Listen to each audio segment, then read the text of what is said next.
एक गांव में हरिया नाम का एक गरीब किसान रहता था। उसके परिवार में उसकी पत्नी और एक छोटी बेटी थी जिसका नाम था सुमन।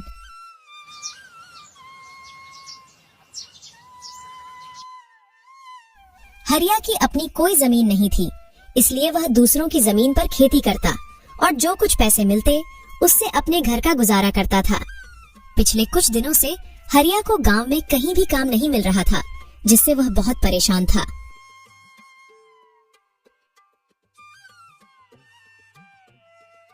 आज कुछ कमा के लाए हो या नहीं? घर में खाने के लिए और कुछ नहीं बचा है, बस थोड़े से दाल चावल बचे थे, उसकी मैंने खिचड़ी पका दी है। पिछले कई दिनों से गांव में कोई काम नहीं मिल रहा है। लोगों का कहना है कि अभी इस महीने उनके पास करवाने को कोई काम नहीं है। जब फसलों की कटाई शुरू होगी तब काम मिलेगा। अब मैं तो यह सोचकर परेशान हूँ कि इस महीने अगर कोई काम नहीं मिला तो सबके खाने पीने का जुगाड़ मैं कैसे करूँगा। आप चिंता मत करो, भगवान हमारी मदद जरूर करेंगे।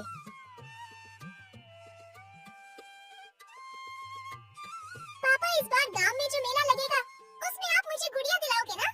अगली बार तो आपने यह कहा था कि अभी मैं बहुत छोटी हूँ, अगले साल तक मैं बड़ी हो जाऊंगी। अब तो मैं बड़ी हो गई हूँ, तो अब तो मुझे गुड़िया दिलाओगे ना? हाँ बेटा, इस साल मैं तुम्हें जरूर गुड़िया दिलाऊंगा। अब चलिए खाना खा लीजिए, ठंडा हो रहा है।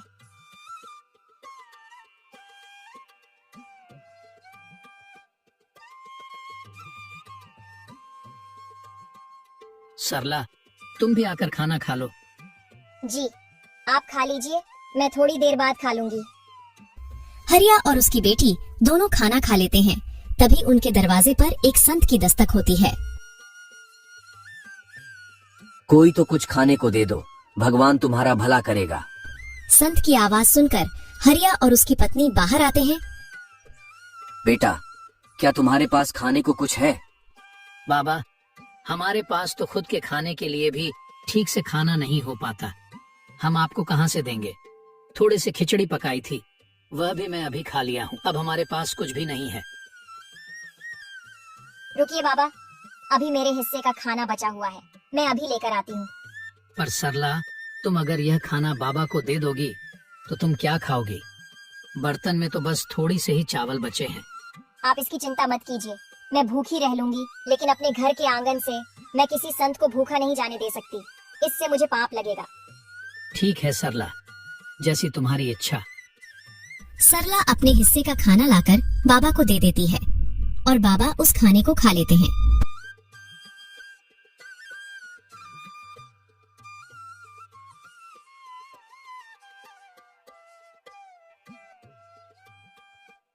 बेटा, तुमने मेरी भूख मिटाई है, मैं तुम्हारा बहुत आभारी हूँ। एक भूखे व्यक्ति को खाना खिलाना सच में पुण्य का काम होता है, और यह पुण्य तुमने आज कमा लिया है बेटी।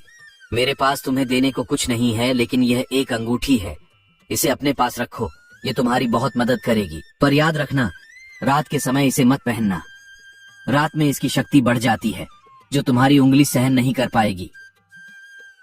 धन्यवाद बाबा, हम आपकी आज्ञा का पालन करेंगे।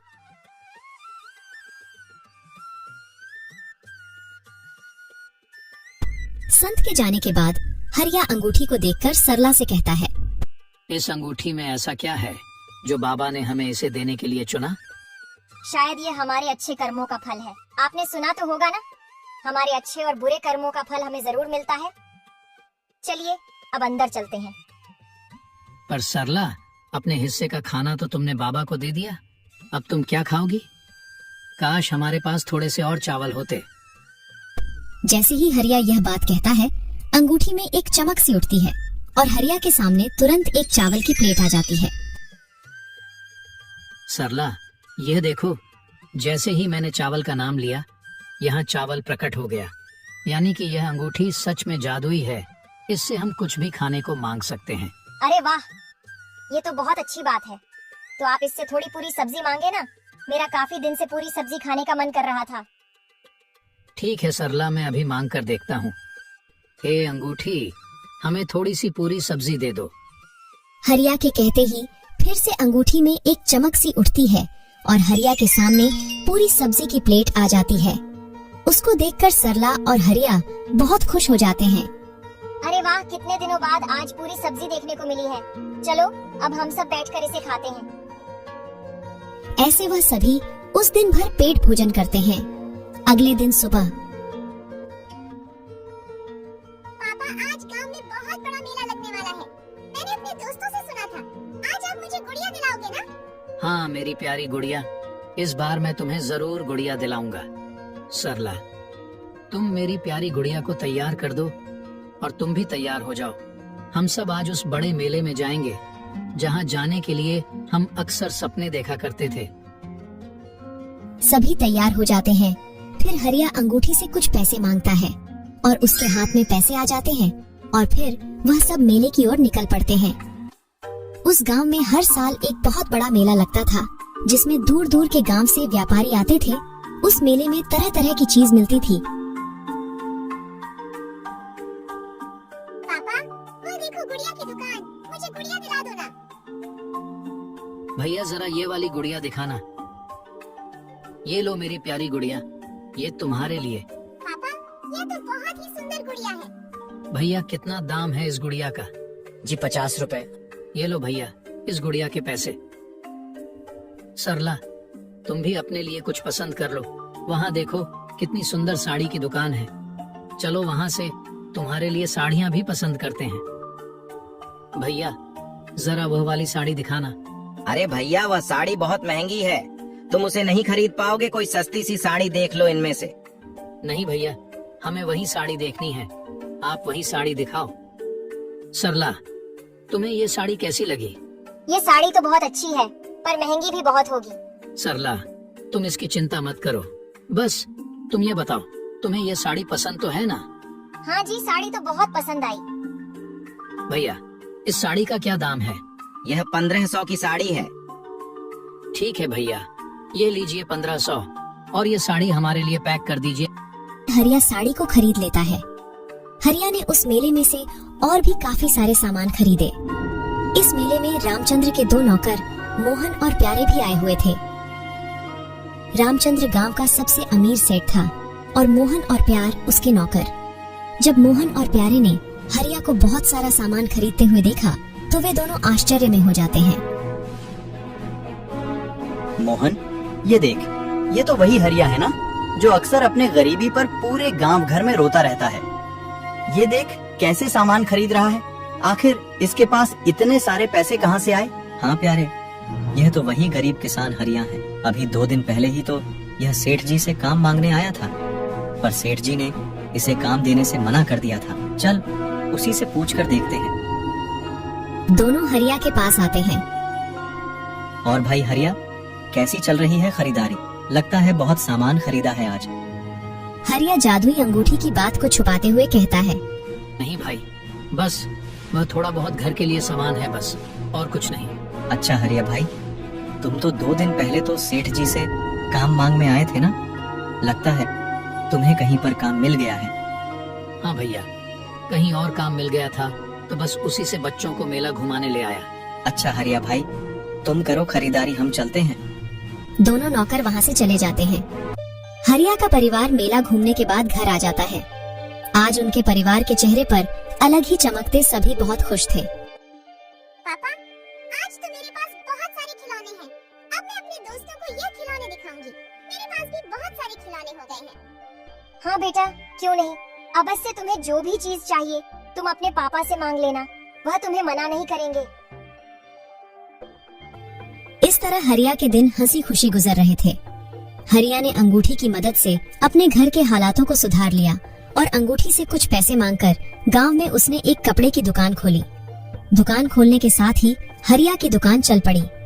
उसकी दुकान पर तरह तरह के कपड़े थे, एक से बढ़कर एक। ये सब हरिया ने उस अंगूठी की मदद से हासिल किए थे।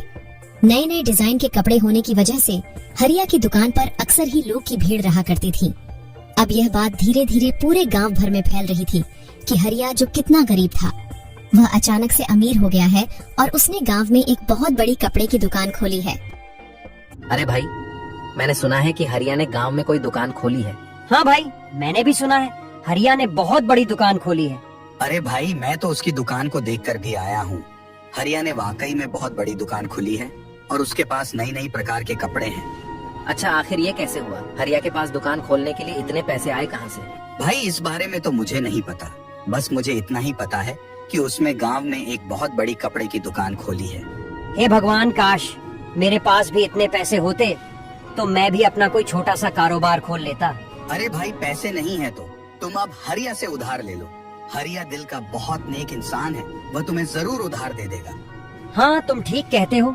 मैं हरिया से एक बार बात करके देखता हूँ। यार कुछ पैसे तो मुझे भी चाहिए थे, मुझे भी अपना छोटा सा कारोबार शुरू करना है। क्यों ना हम कल हरिया से बात करके देखें, क्या पता हरिया ही हमारी कुछ मदद कर दे। वह लोग इतनी बातें कर ही रहे थे, तभी उन्होंने देखा कि हरिया वहीं से गुजर रहा था। रामू ने हरिया को आवाज लगाई। अरे हरिया भाई, कहाँ जा रहे हो? कहीं नहीं भाई, बस तुम्हारे पास ही आ रहा था। बहुत दिन हो गए थे तुमसे मिले, सोचा तुमसे भी मिलता आऊं। हरिया भाई, मैंने सुना है कि तुमने कपड़े की बहुत ही बड़ी दुकान खोली है। हाँ भाई, बस इसी बारे में मैं तुम्हें बताने आया था। मैंने एक कपड़े की दुकान खोली है और अब उस दुकान से मेरी अच्छी कमाई हो रही है। पर तुमने दुकान कैसे खोली? तुम्हारे पास इतने पैसे कहाँ से आए? देखो भाई, ये बात मैं तुम्हें इसलिए बता रहा हूँ क्योंकि तुम मेरे दोस्त हो और मुझे तुम लोगों पर बहुत विश्वास है। कुछ दिन पहले मेरे घर पर एक साधु आए थे। हरिया उन सबको जादुई अंगूठी के बारे में सारी बात बता देता है। जादुई अंगूठी? सच में तुम्हारे पास जादुई अंगूठी है और तुमने उसी से वह दुकान खोली है? हाँ, मैंने उसी से वह दुकान खोली है और मैं यहाँ तुम्हारे पास इसलिए आया हूँ कि तुम भी अगर अपना कोई कारोबार शुरू करना चाहते हो तो बेझिझक आकर तुम मुझसे पैसे ले सकते हो। मैं तुम्हें कारोबार खोलने के लिए पैसे दूंगा। अरे हरिया भाई, ये बात कहकर तो तुमने हमारा दिल ही जीत लिया। ठीक है हरिया भाई, हम किसी को नहीं बताएंगे। इस तरह हरिया ने गांव वालों की मदद की और सभी को कारोबार खोलने के लिए पैसे दिए। अब गांव के लोगों ने भी अपना अपना कारोबार खोला। अब यह बात धीरे धीरे गांव के अमीर सेठ रामचंद्र तक भी पहुंच जाती है। मोहन और प्यारे, यह मैं क्या सुन रहा हूँ? हमारे गांव में रहने वाले गरीब हरिया ने गांव में बहुत बड़ी कपड़े की दुकान खोल ली है। यह तो वही हरिया है ना जो कुछ दिन पहले मेरे पास काम मांगने आया था, तो फिर इसके पास अचानक से इतने सारे पैसे कहाँ से आए? हाँ सेठ जी, हम भी यही सोचकर हैरान हैं। थोड़े दिन पहले हमने उसे मेले में देखा था, बहुत सारे सामान खरीद रहा था, जैसे इसके पास अचानक से बहुत सारे पैसे आ गए हों। और अब सुनने में आ रहा है कि गांव में उसने एक नई दुकान खोली है। हाँ सेठ जी, मैंने तो देखा भी है, बहुत ही सुंदर दुकान है उसकी। एक से एक डिजाइन के कपड़े हैं उसकी दुकान में। मोहन, जरा पता तो कर, आखिर उस गरीब हरिया के पास इतने सारे पैसे कहाँ से आ रहे हैं? आखिर ऐसी कौन सी लॉटरी लगी है उसके हाथ में जो कुछ ही दिन में वह इतना माला माल हो गया है? रामचंद्र की कहे अनुसार उसके दोनों नौकर अब हरिया पर नजर रखने लगते हैं। हरिया कब जाता है, कब घर आता है, इन सब पर उन दोनों आदमियों की नजर थी। एक दिन जब हरिया रात के समय घर आता है, तब में दोनों आदमी चुपके से उसके घर के पास खड़े हो जाते हैं। वह देखते हैं कि रामू अपने हाथ में से अंगूठी निकाल रहा है और अपनी पत्नी से कह रहा है, सरला, अभी मैं इस अंगूठी को निकाल देता हूँ। काफी रात हो गई है, सुबह इसे पहन लूंगा। वैसे भी अब हमारे पास भगवान का दिया सब कुछ है। अब इस अंगूठी से हमें और कुछ नहीं चाहिए। मुझे लगता है अब इस अंगूठी को हमें संभाल कर रख देना चाहिए, क्योंकि अब मेरा कारोबार भी काफी अच्छा चल रहा है। तो अभी हमें इस अंगूठी की जरूरत नहीं है। मैं सोच रहा हूँ कि इस अंगूठी को मुझे किसी जरूरतमंद को दे देना चाहिए, जो मेरी ही तरह गरीब और ईमानदार हो, जो इस अंगूठी का सही इस्तेमाल करे। हाँ जी, आप बिल्कुल सही कह रहे हैं। ये अंगूठी हमें किसी ऐसे ही इंसान को देनी चाहिए। रामचंद्र के दोनों नौकर ये सारी बात रामचंद्र को बताते हैं। हाँ सेठ जी, उनके पास एक अंगूठी है, उसके बारे में वह लोग बातें कर रहे थे कि उस अंगूठी ने उनकी किस्मत बदल दी। अच्छा तो ये बात है, लेकिन एक अंगूठी की वजह से ऐसा कैसे हो सकता है? क्या वह कोई जादुई अंगूठी है? क्या उस अंगूठी ने हरिया को पैसे दिए हैं? जाओ इसका पता लगाओ। अगले दिन फिर वह दोनों आदमी चुपके से हरिया के घर आते हैं और हरिया और उसकी पत्नी की बातचीत को सुनते हैं। सुनिए, मुझे एक बहुत ही सुंदर गुलाबी रंग की साड़ी चाहिए। आप इस अंगूठी से मांग लीजिए ना। तुम्हारे पास इतनी सारी साड़ियाँ तो है, फिर तुम्हें गुलाबी रंग की साड़ी क्यों चाहिए? और दुकान में भी काफी सारी साड़ियाँ रखी है। जाकर दुकान में से पसंद कर लो। नहीं, मेरे पास एक भी गुलाबी रंग की साड़ी नहीं है और मुझे एक ऐसी साड़ी चाहिए जो अभी तक दुकान में भी नहीं है। आप इस अंगूठी से गुलाबी रंग की साड़ी मांग कर देखिए ना। हरिया अंगूठी से गुलाबी कलर की साड़ी मांगता है और गुलाबी कलर की साड़ी प्रकट हो जाती है। यह देखकर दोनों नौकर बहुत आश्चर्य में हो जाते हैं और यह बातें जाकर वह दोनों रामचंद्र सेठ को बताते हैं।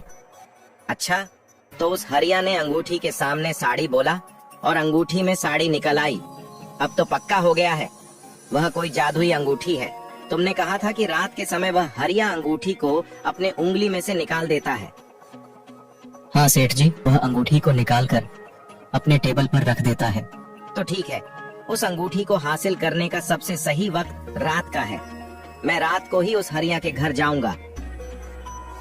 ऐसा सोचकर रामचंद्र रात के समय चुपके से हरिया के घर पहुंच जाता है। रात के समय वह अंगूठी का तेज बहुत ज्यादा था, वह अलग ही चमक रही थी। अरे वाह, इस अंगूठी की चमक तो देखो, कितनी जगमगा रही है। आखिरकार यही है वह जादुई अंगूठी जिससे यह हरिया अमीर हुआ है।